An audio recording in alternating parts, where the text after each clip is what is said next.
Hey everyone, and welcome to Comic Breakdown. If you're new to the page, be sure to give us a like and a sub so you don't miss any of the content we have coming out. And today we're going to be getting into the Green Lantern Season 2, issue number 4. If you guys aren't caught up on this current run, I'll leave a link for issues 1 through 3 so you guys can check that out. And I'm really loving this run of Green Lantern. This is Grant Morrison bringing the Green Lantern back to the good old days of him being a space cop. And it's really nice to see Hal Jordan back in that environment. So without further ado, let's dive into this issue. So in this issue, we have a Flash crossover, and the Flash is called here by Hal Jordan to help him investigate what's going on at this museum. And you really have to enjoy the dialogue between Hal and Barry here, because, you know, they're talking about these giants, these golden giants, that both Wally and Barry have come across before in the past. But as they're having the conversation of essentially investigating what's happened, Hal brings up how he heard that there was another crisis, and that he wish he was there, like he should have been there. And Barry lets him know, like, you know, you were out saving the universe. Like, we can all empathize with that just a little bit. And Barry goes in to talk about how, you know, most days they're just waiting for the cosmic reshuffle. And that's so true with any DC line, any DC story, is that it always ends with some kind of a cosmic event that causes a reshuffling of reality. And that's really all they ever do is just wait for the next event to happen. And an explanation of why is in Dark Knight's Death Metal, which I'll leave a link to so you guys can check that out if you're interested in finding out why there's always this cosmic reshuffle in the DC universe. And so as they're having this conversation, we're met with somebody by the name of Olivia Reynolds. And it's somebody that both Hal and Barry have known in the past. Now, she is special. She has something what's called the U-Mind, and her mind is so powerful that if she were to grasp the full consciousness of the U-Mind, she would literally be able to wipe away planets from existence just by thinking it, just by the sheer willpower that she has in her mind. And so as they're getting reacquainted and waiting for the director of the museum to show up, Olivia's ripped through a portal, and both Hal and Barry follow after her. Arriving in this place, the Green Lantern's met with what seems to be like a mechanical, clockwork type pterodactyl. And so as Hal Jordan nets these guys with his ring, he takes them up into space and launches them out into the vastness of the universe. But finding out once he gets up here, like this whole planet, his ring tells him it is synthetic. It's all fake. It's not Earth. It's not the past. This is a place that's 2,500 or 25,000 light years from Earth.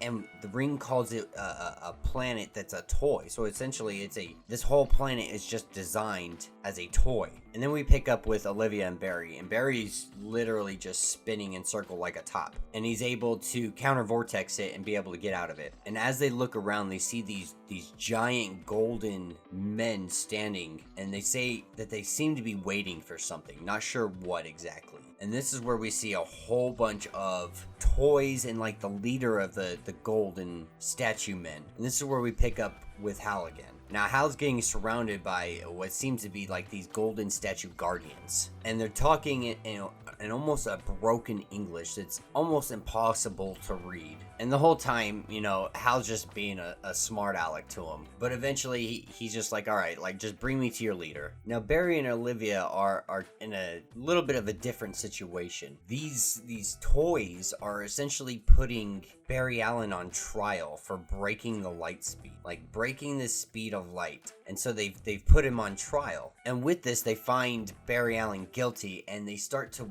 almost rip away his molecules. And this is where we see Hal Jordan come into the rescue. And he distracts them long enough for Barry to be able to essentially pull himself back together. And so these toys are trying to essentially run a test on humans. And so they want to test to see what makes them break. Like where will they break at? And they're also trying to open up the portal bigger so that way they can get to Earth and be able to test this on a much larger scale. And so Hal Jordan and Flash are like, all right, bet, I got you guys. Like, let's do this. Let's show these tests what we can actually do. And so as Hal Jordan flies up to take out these space station moon-like things that are floating around, Barry goes and he does what Barry does best, and he runs. And we see how Jordan create a light construct that's essentially a cosmic pool table. And he hits these little space stations and just knocks them into each other one after the other. and Barry is just throwing punches left and right to all of these guardians. And as Barry falls, he calls to Olivia and tells her to remember you mind. And this is where she starts to remember that Hal Jordan had to erase her memory, that way she wouldn't become fully conscious of the U-Mind. And this is where she starts to remember everything.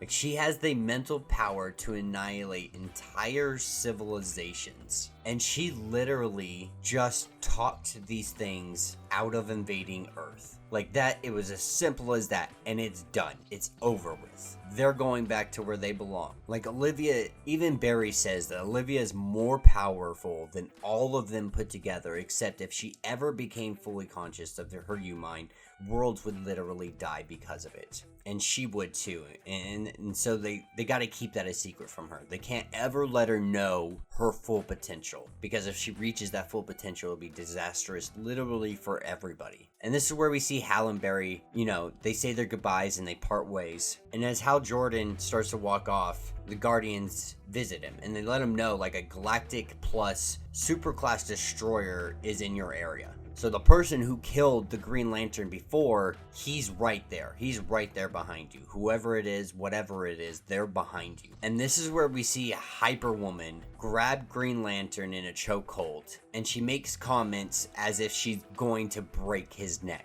And that is where this issue will end. So yeah, let me know what you guys think in the comments. I am really loving this Green Lantern run because we're getting a lot of Hyper Boy and Hyper Woman. And if you guys didn't see there was Hyper Dog in there. So there's a lot of really cool stuff that Grant Morrison's bringing into this, as well as continuing on that Space Cop storyline throughout this series. So I think it's been really fun and really interesting to watch Hal Jordan go through all of these steps, especially being back on Earth and all of that good stuff. So yeah, if you guys haven't, be sure to like and subscribe to the page so you don't miss any of my content, and until the next video.